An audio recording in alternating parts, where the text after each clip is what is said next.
Hello guys, today the 11th of February is a very special night, as it is once in a lifetime opportunity to photograph the green comet and the Mars in a single frame. So let's hope the sky is clear. I'm planning to photograph using the ZWO 533 MC Pro camera with Sigma 150 to 600mm lens.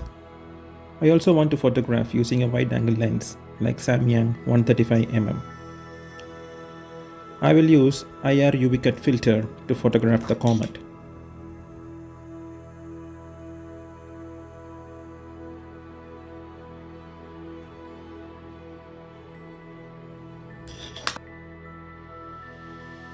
For tracking, I will use the Skywatcher Star Adventurer 2i Pro mount.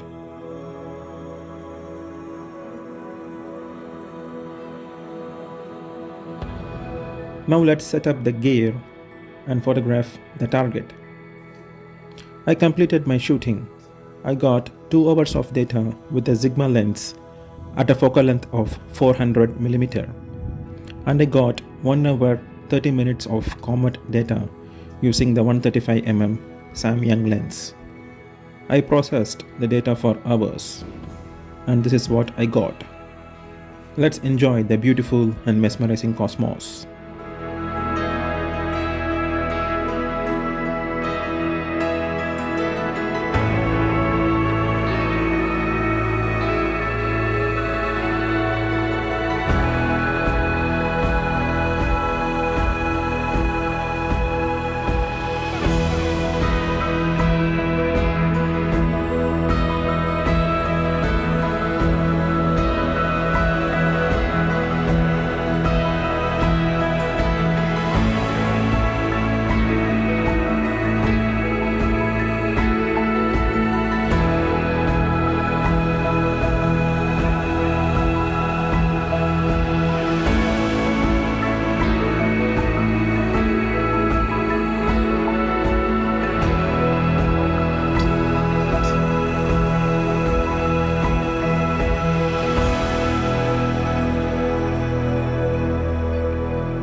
Hope you enjoyed the video and clear skies.